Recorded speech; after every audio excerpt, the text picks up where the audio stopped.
Now this question 159, it is related to photoelectric effect. Here it has been said that photoelectric threshold wavelength of silver. You have one and only equation for photoelectric effect, that is incoming energy. You can say hc by lambda, that is equal to work function, that is hc by lambda naught, plus kinetic energy, you can write half mv square. So this is the governing equation for this photoelectric effect. So here, as you can see, threshold wavelength of silver has been given. This is 3250 into 10 to the power minus 10. So here जो आपने ये lambda naught लिखा है, उस lambda naught की जगह पे हम ये 3250 into 10 to the power minus 10 substitute करेंगे. Now the velocity of electron ejected. Velocity of electron मतलब ये जो v हमने यहाँ पे यूज़ किया है, इसकी वैल्यू हमें कैलकुलेट करनी है. This m is mass of electron. वो value 9.1 into 10 to the power minus 31, ये बहुत ही स्टैंडर्ड वैल्यू अपनी, वो हम यूज़ करेंगे. वैल्यू ऑफ h ये आपको दे दी गई है, but mind you it is given in electron volt, तो आपको इसे जूल में कन्वर्ट करना होगा. 1.6 इंटू 10 पर माइनस 19 से आप मल्टीप्लाई करके इसको जूल में कन्वर्ट करेंगे. एंड c वो भी दिया हुआ है, c speed of light 3 into 10 पर 8, that has been given. Now this lambda is the incident wavelength, वो भी आपको क्वेश्चन में दी गई है. Ultraviolet light of wavelength 2536 into 10 to power minus 10, तो ये वैल्यू आप यहाँ पे सब्स्टिट्यूट करेंगे. So it will be slightly lengthy calculation, but in case you do that तो वेलोसिटी की value 6 into 10 to power 5 metre पर सेकेंड अप्रॉक्सीमेटली आएगी. Now the problem in this question is that यहाँ पे आप देख सकते हो दो ऑप्शन ऐसे हैं जो सेम वैल्यू के हैं. इफ़ यू केयरफुली सी, ये 6 इंटू 10 पर 5 है और ये 0.6 इंटू 10 पर 6 है, दोनों वैल्यू सेम है, इसीलिए हम दोनों आंसर जो है उसको करेक्ट समझते हैं. So for this question, both the options 1 and 2 are correct. You understand? So that was the explanation to question 159. Now let us switch over to next question, that is 160. Now this question 160 is related to thin prism. The question reads as follows: a thin prism having refracting angle 10 degree. Refracting angle का मतलब है जिसे आप normally capital A से indicate करते हो, is made of glass of refractive index 1.42. इसकी refractive index की वैल्यू 1.42 दी गई है. This prism is combined with another thin prism of glass of refractive index 1.7. So this combination produces dispersion without deviation. Dispersion without deviation की condition यहाँ पे आपको apply करनी है.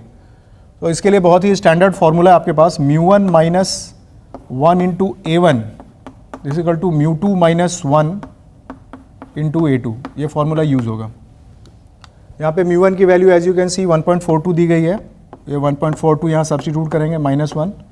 A1 मतलब पहले प्रिज्म की रिफ्रैक्टिव एंगल जो 10 डिग्री दी गई है वो लगाएंगे, इज इक्वल टू दूसरे की रिफ्रैक्टिव इंडेक्स 1.7 माइनस 1 और A2 की वैल्यू हमें निकालनी है. तो if you solve this thing, A2 की वैल्यू सिंपली 6 डिग्री निकल के आ जाएगी. So that is the straight forward answer to this question. हम इसमें ऑप्शन 2 मार्क करेंगे and that will be the answer to question 160. Now let us switch over to next question, that is 161. Now this question 161 is directly related to the definition of bulk modulus. What is the definition of bulk modulus? Bulk modulus is change in pressure upon minus fractional change in volume. The question says the bulk modulus of a spherical object is B. B की value दे दी गई है. It is subjected to uniform pressure P. So this change in pressure जो हमने यहाँ पे लिखा है उसको P से डिनोट करना है आपने. Now they are asking the fractional decrease in radius. Volume में नहीं, रेडियस में डिक्रीज. तो रेडियस और वॉल्यूम की जो फ्रैक्शनल चेंजेस हैं वो कैसे कनेक्टेड होगी?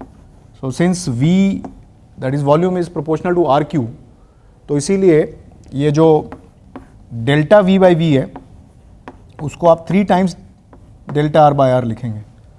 अंडरस्टैंड? तो यहाँ पे आपको delta R by R calculate करने को बोला गया. तो that you can C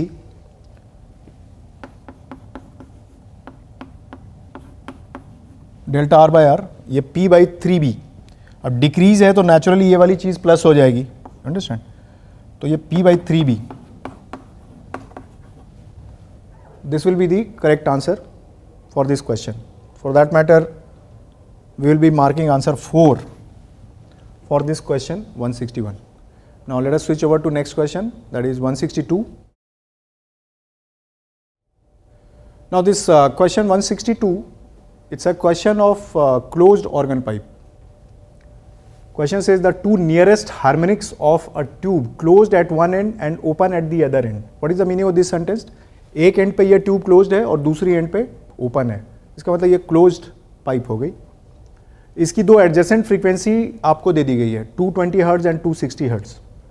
so what is the fundamental frequency of the system? Fundamental frequency आपको कैलकुलेट करनी है. Now my suggestion is that instead of treating this question to be that of physics, इसको आप एक arithmetic progression का अगर question treat करें तो ये क्वेश्चन बहुत ही इजीली सॉल्व होगा. What I am trying to say, चाहे ये ओपन पाइप का केस हो, चाहे ये ऑर्गन पाइप क्लोज्ड हो, चाहे ये सोनोमीटर वायर हो, किसी भी सिचुएशन में आप देखेंगे कि जो एडजेसेंट फ्रीक्वेंसीज होती हैं इनका डिफरेंस कांस्टेंट होता है. मेरा कहने का मतलब ये है कि अगर आप इन दोनों का डिफरेंस लें 40, तो हर एक अगली जो हार्मोनिक होगी जो इससे छोटी भी होती जाएगी उसका डिफरेंस 40 से डाउन होता जाएगा. So if you start subtracting 40 hertz, कई बार आप इसमें 40 सब्ट्रैक्ट करें तो finally what will you get? आपको एक फ्रीक्वेंसी 260 दी गई है, देन 220, इसका डिफरेंस 40 है. आप करते जाओगे डिक्रीज, फाइनली देखोगे कि आपके पास लास्ट में 20 हर्ट्ज बचेगा, उससे बिलो आप जा नहीं सकते. You understand? तो इसका मतलब ये होगा कि जो मिनिमम फ्रीक्वेंसी है which you call fundamental frequency, वो 20 हर्ट्ज के इक्वल आएगी. तो this is the easiest way of solving this question. तो हम इस क्वेश्चन में आंसर 2 मार्क करेंगे and that is the correct answer for question 162. Now let us switch over to next question, that is 163.